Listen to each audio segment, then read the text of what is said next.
Hoy me doy cuenta que estaba completamente equivocado, pero en el 2021 de verdad que no tenía nada de ganas de ver la serie de Invencible.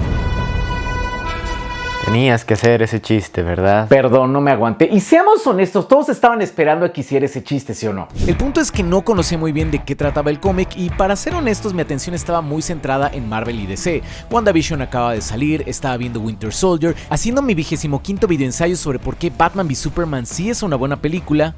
No lo es.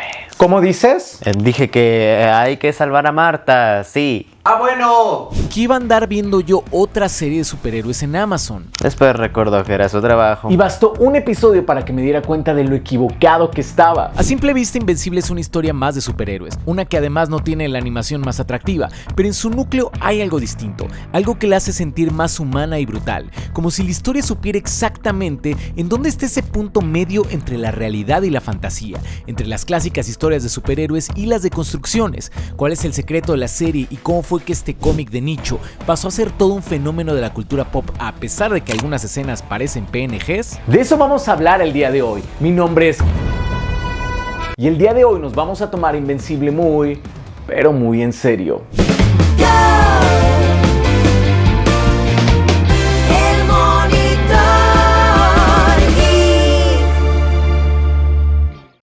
Capítulo 1. El secreto de Invencible.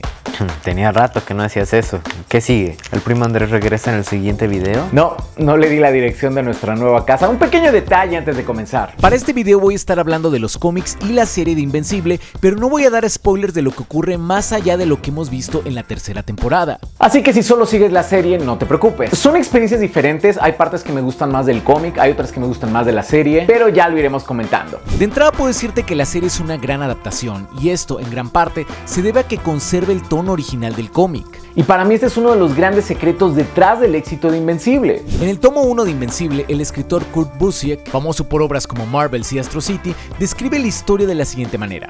Invencible acepta su género. Es un cómic de superhéroes que ama ser un cómic de superhéroes. Uno que no intenta deconstruir o exponer o satirizar. Solo quiere ser un buen cómic de superhéroes. Sin embargo, aún así, se las arregla para darle un giro distinto a las cosas y termina siendo una historia diferente, inteligente y viva. Y creo que Busiek tiene toda la razón. Cuando ves el primer capítulo de la serie encuentras varios elementos que te son familiares. Por ejemplo, entiendes inmediatamente que Omni-Man es la versión de este universo de Superman, que los Guardianes del Globo son la Liga de la Justicia, y cuando ves a Mark adquiriendo sus poderes, te formas la idea de que la historia tratará de cómo él tiene que aprender a usarlos de manera responsable, al mismo tiempo que intenta equilibrar la escuela, los amigos y una relación amorosa, algo similar a lo que vemos en historias como Spider-Man. Y sí, en parte se trata de esto, pero esta percepción con la que llega se rompe al final del primer episodio. Cuando vemos a Omni-Man eliminar brutalmente a los Guardianes, nuestra percepción de la serie cambia por completo. Ese espacio seguro que la familiaridad nos daba se rompe,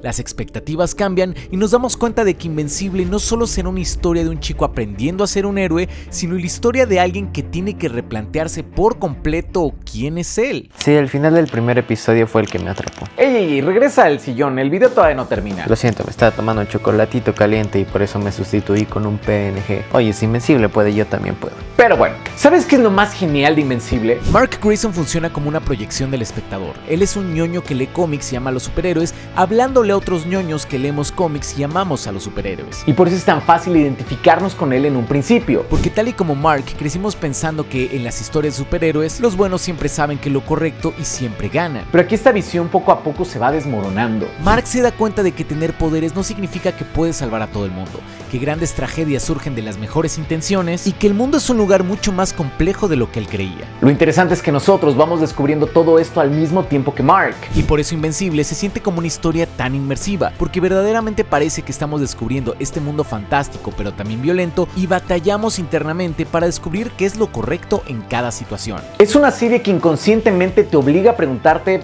qué hubieras hecho tú en su lugar. Pero ojo aquí, porque muchos de nosotros ya estamos acostumbrados a ver a los superhéroes en estas historias moralmente ambiguas en donde no todo es siempre color de rosa. Entonces, ¿te has preguntado por qué llegamos a ver la serie de Invencible subestimando, al menos al principio, la historia? Creo que una parte que ayuda a que se logre eso tiene que ver con la animación.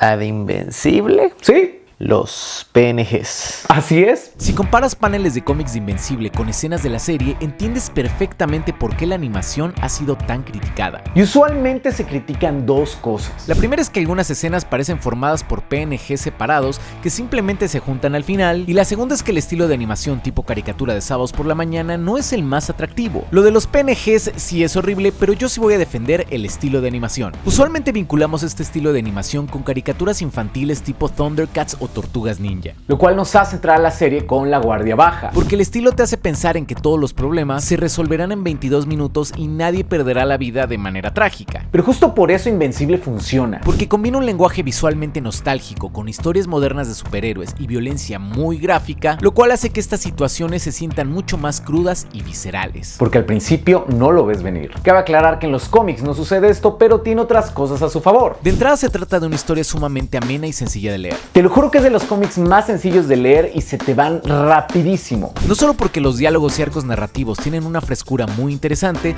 sino porque, a diferencia de otros personajes de cómics que tienen muchísimos ejemplares, reboots, universos y realidades alternas, Invencible tiene un inicio, un desarrollo y un final. Entonces comienzas en el ejemplar 1 o en el tomo 1 y de ahí te sigues para adelante. son 144 cómics en total de Invencible, lo cual puede sonar un poco abrumador, pero es muchísimo menos de lo que personajes como Superman o Batman tienen. Y son de los single issues delgaditos, entonces como te dije se te van muy rápido. Cabe aclarar que la serie está adaptando súper bien a los personajes y a los arcos narrativos. Pero habiendo dicho esto, también hay varias diferencias, particularmente con el orden en el que suceden las cosas. Por ejemplo, en el cómic, los Guardianes del Globo no mueren sino hasta el ejemplar número 7, y eventos como el primer encuentro de Mark con Allen the Alien y los Reanimen ocurren antes de esto. Estos cambios de orden no le afectan a la historia en lo general, pero sí ayudan a que la animación se sienta más fluida. ¿Cómo se va a ver un PNG más fluido? Y esto es algo que me encanta, porque la serie está respetando al cómic al mismo tiempo que reconoce que la narrativa en la animación y en los cómics funciona de manera diferente,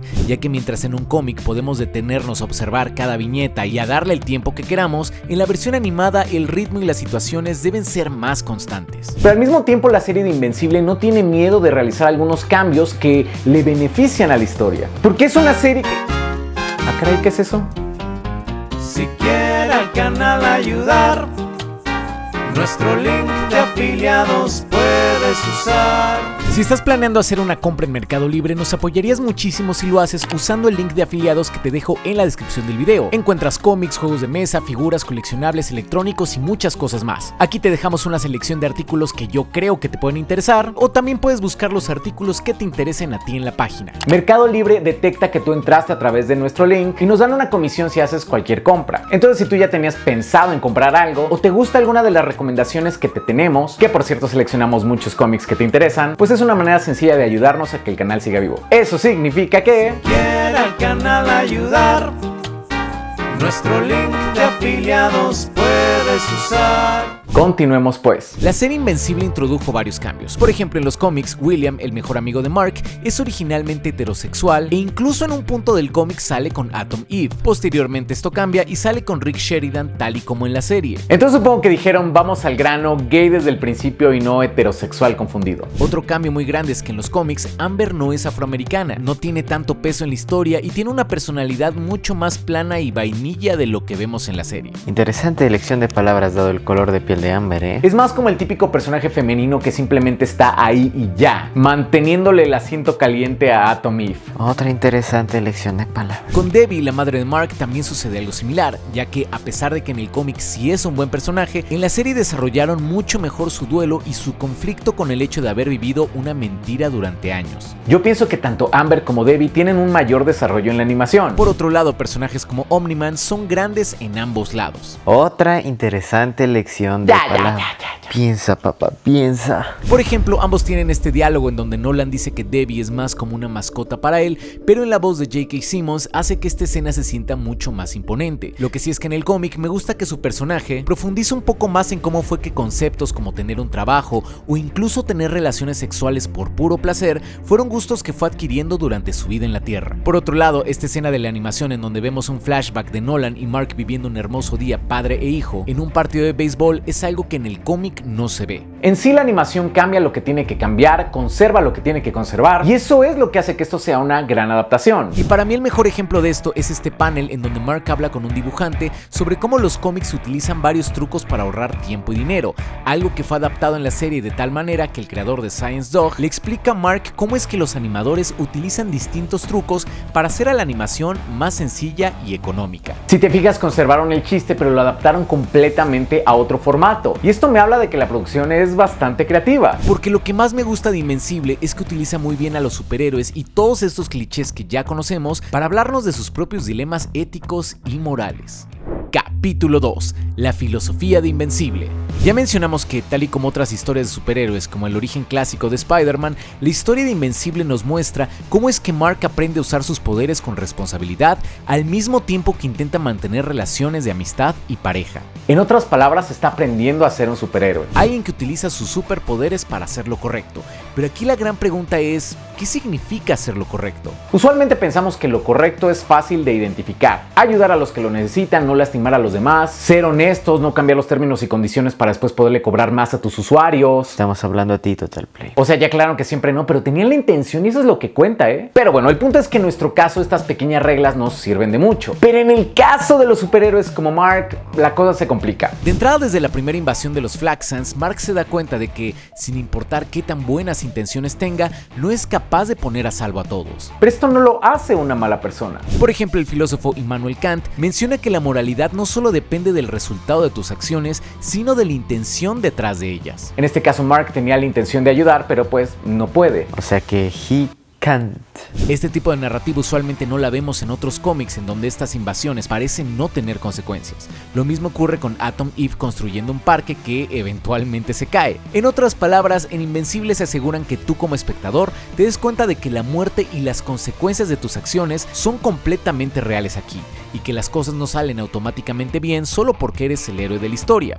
Otro caso lo vemos cuando Titán se acerca a Invencible y le pide su ayuda para derrotar a Machine Head. En este caso, Mark pensó que estaba haciendo una buena acción y que lo estaba ayudando a liberarse de un criminal, cuando en realidad estaba ayudándolo a llegar al poder. De nuevo, su intención fue buena, pero el resultado tal vez no tanto. Pero entonces Mark siempre la libra nomás por sus buenas intenciones. No, porque hay otras corrientes filosóficas que nos dicen que lo correcto no tiene que ver con las intenciones, sino con las consecuencias. Ese es el caso de una teoría llamada utilitarismo, una teoría que menciona que una acción es moralmente correcta si produce la mayor felicidad posible para el mayor número de personas. Volviendo al caso de Atom Eve y el parque, su intención era buena, pero cuando el parque se hundió, docenas de personas resultaron heridas, lo cual nos dice que las consecuencias de ayudar fueron malas, por lo que, desde un punto de vista utilitarista, fue una mala acción. Es como cuando mi papá colabora en la cocina, pero termina empeorando la comida. Tú me dijiste que te habían gustado mis quesadillas. Pues ya que te digo, papá, ¿a quién le salen mal las quesadillas? Otro punto de Invencible que también nos hace pensar en todo este tema del utilitarismo tiene que ver con el villano Armstrong Levi. Es decir, honestamente, ¿tú crees que Invencible debió terminar con la vida de Armstrong Levi en su primera batalla? esto es más complejo de lo que crees. Durante un tiempo Mark se culpó a sí mismo porque pensó que se le había pasado la mano, y esto es entendible, ya que culturalmente estamos acostumbrados a considerar inmoral el acto de quitar una vida. Sin embargo, cuando descubrió que Armstrong había sobrevivido y que regresó con un ejército de invencibles de multiverso ocasionando incontables muertes, pues la perspectiva cambia por completo. En este caso, ¿qué era realmente lo correcto? Una filosofía que se enfoca en las consecuencias, como el utilitarismo, podría decir que Mark debió eliminar a Armstrong porque así se hubieran prevenido muchísimas tragedias. Pero hay otras corrientes como la ética kantiana que nos dicen que hay reglas que no podemos romper. De entrada porque quizás pudo apresarlo, lo cual también hubiera prevenido la invasión de los Invencibles. Pero hay una razón más importante. Ponerle un fin a la vida de Armstrong Levi significa que Mark bien podría elegir tomar esta decisión con cualquier otro villano que él considere lo suficientemente peligroso. Y aquí debemos preguntarnos si podemos confiar siempre en el buen criterio de Mark. ¿Qué tal si un día él decide que nosotros somos los villanos? ¿Tú qué opinas? Te leo en los comentarios. Esto es algo que también vemos a través del personaje de Cecil, quien a menudo usa a ex villanos para sus propios planes y beneficios. Por un lado, como en el caso de Darkwing, podríamos decir que le está dando la oportunidad de reparar un poco del daño que le hizo a la sociedad, pero después vemos cómo aplica esta misma idea al salvar la vida de Conquest y pues... ¿Y de qué te sirve estar vivo si estás bien pinche pen? Bueno, para eso creo que están las leyes, ¿no? Si Mark sigue las leyes, se supone que debería estar en lo correcto. Es otro punto que Invencible también hace muy bien. Porque en Invencible vemos como Cecil es una figura que representa al gobierno de los Estados Unidos y decide arbitrariamente qué es lo legal y qué no lo es, con un punto de vista muy utilitarista en mente, ya que a menudo dice que él siempre hace lo mejor para el mundo en lo general y no en lo particular. Entonces él como que siempre está de acuerdo en que haya una que otra muerte siempre y cuando esto le ayude a salvar al mundo. Pero si esto de verdad es cierto, si realmente es un utilitarista que ve por el bien de la humanidad, ¿no sería mejor entonces entregarle el control completo a los Viltrumitas? Ya que supuestamente eliminarían el hambre, las guerras y las injusticias. El problema con los utilitaristas, entonces... Su problema es que usan Total Play de seguro. No, es que se enfocan demasiado en las consecuencias y menosprecian otros elementos que también son importantes. Lo interesante aquí es que Mark Grayson comenzó intentando ser este superhéroe perfecto en la típica narrativa perfecta, pero conforme la historia se desarrolla se va dando cuenta de que su mundo no lo es, por lo que lo único que puede hacer es aspirar a tomar buenas decisiones. Y en este camino se equivoca. Mucho, pero se levanta, se acomoda la quijada rota y le sigue dando. Invencible no es una simple historia de héroes y villanos, sino una exploración compleja de lo que significa hacer lo correcto en un mundo que rara vez premia las buenas intenciones. Al final creo que lo más atractivo de Invencible y lo que está llamando tanto la atención del público es que se trata de una historia que utiliza lo familiar, como el estilo de animación o estas narrativas tipo Superman o Spider-Man, en donde hay una gran civilización alienígena o un chico adolescente intentando lidiar con sus poderes para poner en tela de juicio lo que ya creemos saber y nos obliga a cuestionarnos todo lo que ya sabemos sobre los superhéroes y la moral, al mismo tiempo que nos presenta una historia fresca y divertida. Yo subestimé Invencible, pero justamente para eso es este video, para que tú no cometas el mismo error que yo. De hecho, voy a seguir haciendo videos sobre Invencible, pero hablando de elementos particulares como la historia de los Viltrumitas o el enorme presupuesto que se gastan en las voces. Así que si te interesan estos temas, no te olvides de suscribirte al canal y activar la campanita porque al parecer de repente se desactiva. Eso es todo por hoy, yo soy Go y sigue viendo más allá de lo evidente.